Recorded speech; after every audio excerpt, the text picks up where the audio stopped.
Welcome back. It's been another fantastic week.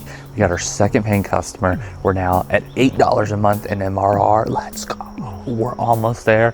Knocking on the door of $1,000 a month, only $992 to go. We have 4 TikTok trials that we're starting. We're gonna run ads with 4 different messages, see what resonates the best, and then we're gonna go heavy into whatever angle that is. If you're new here, I'm Grayson. I'm a developer. I've been a developer for quite a while now, but I've always wanted to build something that actually generates real revenue. And so that's what I'm doing here. I'm building RecipePT. It's a recipe app with memory, and I'm trying to turn it from $0 a month in MRR to $1,000 a month in MRR. Right now we're at 8, and that feels absolutely fantastic. Just getting past that $0 a month felt so exciting, and now we have our second paying customer this week. Before jumping into analytics, I want to talk a little bit about the app, where I see it going, what I see it as, and how I'm trying to kind of like think about framing it. Because in my mind, it's really a different app than pretty much every cooking app out there. It'd be really easy if it was the exact same as like a competitor app that just gives you, your list of recipes, puts them in folders and all that. Like that'd be really easy to just kind of like copy their messaging because they already kind of have something that like resonates and works. But what I'm thinking about with this app, RecipePT, is that it really is like recipe memory. And it's like your own AI model that kind of learns what you like to cook and helps you come up with recipes. Instead of what the typical app is, which is just like a folder structure for links, right? This is like built around that it is a smart recipe recommendation system, and that's built on 2 things. It's built on a long-term memory, so think of that as like how adventurous you are, what your allergies are, what your general preferences are, like if you absolutely never eat anything with like chicken in it. And then it's built around like a session memory or like a short-term memory, and it combines both of those. So the session memory could be like, I'm looking for something cozy, I'm looking for something filling, I don't know, warm, something like that. And it can combine those 2 plus all of the recipes that you have and spit out 3 recipes. I'm thinking of it as kind of like the anecdote to that like infinite recipe scroll on like YouTube, Pinterest, I was gonna say LinkedIn, not LinkedIn, like Reddit, any recipe app that you're like, or any app that you're like scrolling forever, you're looking for recipes, but like that is like not filtered at all. It's not smart at all. It just hands you a boatload of recipes, doesn't take into account your allergies, your long-term preferences, what you're even looking for. So it's like impossible to parse, right? Because you have to look at 100 recipes to find one that might meet your criteria. And then that's like just one, and you can't tweak that one, right? And so the idea of this is like, it's a smart filtering down system where it takes its memory of like a boatload of recipes and filters those down to like only 3. 1, it's supposed to combat like the paradox of choice so that you're limited to your 3 recipes. And 2, it's supposed to take into account just you as a person and give you super personalized recipes. So the reason I'm tackling this is precisely because it's a really hard problem to tackle. Like I think the storage problem of like, oh, I lose recipes across these different apps is like such an easy problem to tackle. Like you're just saving them. Like all you need to do is put them in a database. It's a solved problem. It's super easy. But like actually figuring out what the real problem at the core of that is you want to figure out dinner and you want to find something that you want to cook. And so to do that is like a way harder problem. I'm trying to approach that problem and trying to solve that problem. And I think it's currently going pretty well. Like using it myself, I find it is pretty good at that. Now, I'm definitely struggling with like the messaging there. Okay, so now the analytics. Let's talk about our website, our top of funnel. So I have this auto poster going on Pinterest. It just posts a new recipe every day, and then it links to the site. And on the site, it has, the breakdown of the recipe, as well as like a call to action, like download the app header.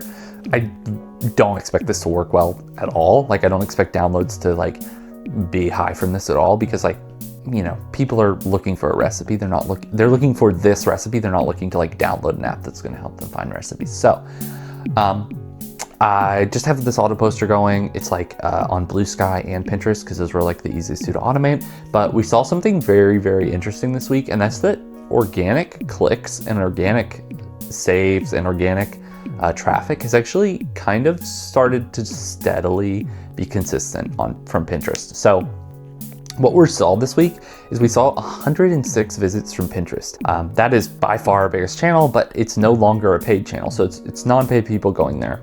Now, those users are a lot lower intent. We only saw 1 app store click, but that was higher than our paid ads. So kind of funny there.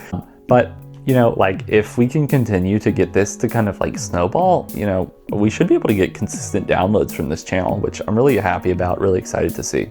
We have 3 other traffic sources. So we have 17 came direct. I'm gonna guess those are from TikTok. There's not really another direct channel that you can do other than going to TikTok, typing in the recipe URL and going there, which does kind of make sense. Like we had a TikTok get like, I think it's 17,000 views this week. You know, you expect a handful of people from that to visit the site. We had 3 from Reddit. I have no clue what Reddit link they're coming from. Maybe it's just somewhere in a search, it's just living. We might need to reassess that channel, because that's interesting that like there's been no effort in a long time for that channel, and it seems to just kind of exist. We did have 1 click from our email, so we're sending emails if you hit the paywall and then you leave, we send an email like, hey, here's a recipe for free. We try to get you to come back to the paywall. We got 1 click. They didn't like do anything, but yeah. From App Store, we got 2,760 impressions. It's massive. That's up from 2,034 impressions from the last week. But remember, you know, I'm paying for ads, so those are artificially inflated. 1,790 impressions were from ads. So we basically got 1,000 impressions that were organic. Last week we had 800. So that's like a number I'm indexing on more, but still not like, you know, super paying a lot of attention to. We got 17 downloads this week as opposed to 12 last week. Again, we upped our ad spend, so that's like totally expected. We had the same number of organic downloads though for both weeks. So not a jump in organic downloads, jump in downloads because we paid. Our cost per download went up to $12.68. So not a great cost per download, especially with the funnel not allowing that to be a profitable number at all. And we won't cover this every week because I expect that we're like not gonna see a lot of traffic because we've cut down our Apple ads just so we can focus on making the app 1%. Now for the app funnel, we're not gonna focus on this every week, but since we had so many downloads, a lot of them were paid, we're gonna just cover the funnel there for now. So we had 19 people open the app for the first time, only 15 got to the sign-in page, so we're already shedding 4 people at that sign-in. We'll talk later about what we're gonna do there. We had 12 of those people get all the way to the paywall, finish the onboarding. Most of the people who fell off once it was evident that there was a paywall coming. So I kind of consider all of the fall-offs as falling off because of the paywall, not falling off because of, you know, other parts of the app being bad. So it's a pretty good ratio of downloads to seeing the paywall. Obviously, you know, we can up those numbers. Moving the sign-in will help a lot. And we saw no trial starts. You know, with 12 downloads, I would have loved to see a trial start, but we didn't see any. Obviously, we did have that trial from last week convert, so that's awesome to see. But yeah, we would have loved to see some trial starts. Love to possibly, you know, have some people. Love to have some people pay for the app, but you know, that's okay. There's a lot of variance, especially when the numbers are so low around these. So I'm not too concerned about it. So, and then all of that translates to we have $8 a month now in MRR. Awesome to see, really happy that we got that conversion from last week. Hoping we can continue to get that trial start to conversion rate. That has us at exactly 50% right now. That would be a great rate to keep. All right, so as I said last week, we were paying for Apple ads. We wanted to just get a look into kind of how our funnel was working. And the best way to do that was just to like immediately pay for downloads and see, you know, what people were doing. So looking into that, I got a great insight into our funnel and 2 like crucial learnings. And the first one is people bounce at the account stage. Like it's almost like 40% of our total people who like don't get to the paywall are bouncing before they create an account. They see the account page and they leave. It's, you know, not good at all. We're working on refining that. I think we're going to put that past the paywall. I've talked about that in the last video, but we're gonna put that past the paywall. I think that's a clear win. It'll hopefully get those people going through and at least seeing the paywall or seeing the value proposition. And the second one is a lot of people are bouncing at the paywall step, and that's super expected. I'm really happy people are getting all the way through to the paywall step, but they're bouncing at the paywall step, and they're bouncing at the paywall step at a higher rate than I would like, which means one thing and one thing only. It means by the time they get to the paywall, we haven't sold them on the value of our app enough.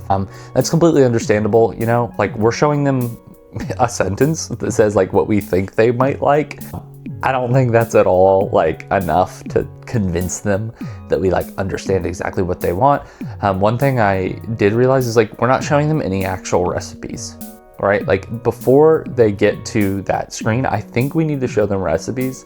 So I have a new plan for the paywall. I'm still trying to make it just like prettier, feel more premium, you know, match our design aesthetic like perfectly. But what I want to do as well is once you get past your taste profile screen, which will show up here, you get to another screen which will show, you know, which will look somewhat similar to like the main recipe page, which just shows 3 recipes. Now, I have confidence that some of those should be able to hit and should be able to be kind of like recipes you might like, because, well, you know, the recipes that we're generating, that I'm generating for me and that other people that are using the app are generating are working out pretty quickly. So I think we should be able to at least demonstrate that we're going in the right direction, as well as like, you know, we do run the risk of if we generate 3 trash recipes, then like, you know, they're obviously not paying, but I think we equally and have a larger upside to generating like a recipe that the person wants right now. And if we do that, I think we're almost guaranteed a trial, because they're gonna be like, wow, this thing like already knows me really well. So I'm reworking the wow moment. That's what determines if a person tries the trial. Moving the sign in behind that, that's what will hopefully reduce bounces.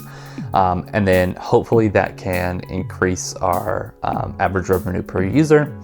I'm going to take a while to really nail down this onboarding. I think it's kind of the most important part of the app, as well as I'm going to keep using the app in general and just like making small improvements.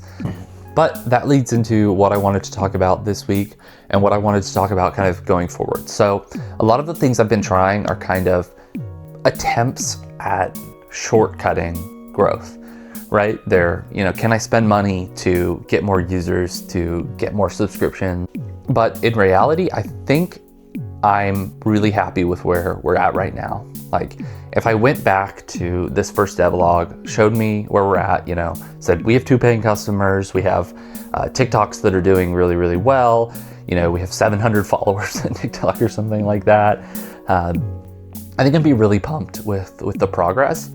And so I'm thinking about what I want to do, and I want to just focus, you know, on the app itself. Like I think I've shown I know the right channels to get downloads, and I know the right channels to get people to like get on the app and at least get to the paywall. Now I want to work on the rest of it.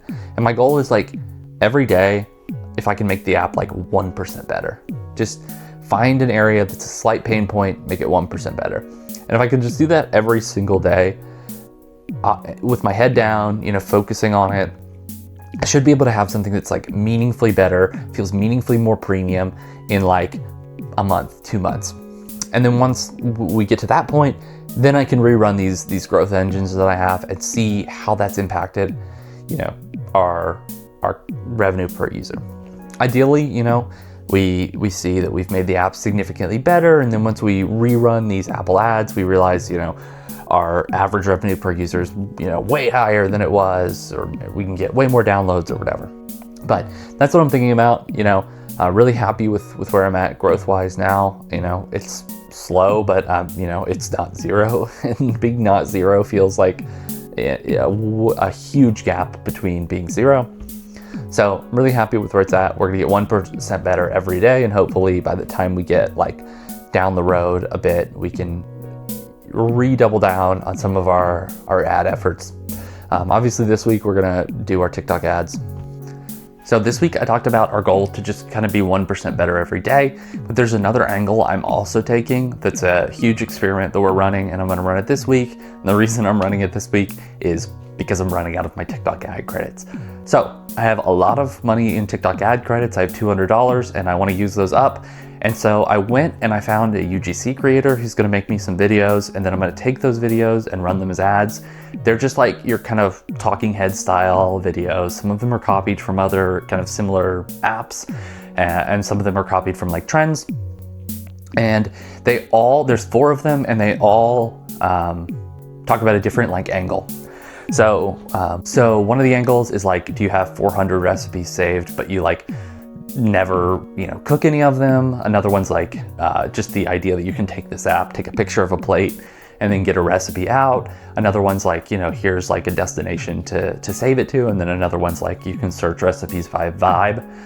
We're gonna run all 4 of those, measure. We have 4 different landing pages set up. We're gonna measure like their click-through rate, how effective all of those are at getting actual downloads. And then what we're gonna do is we're gonna look at which of those was the best, and then we're gonna build our app, both like the onboarding, the verbiage on the app store, and the actual like app itself around that idea and that benefit.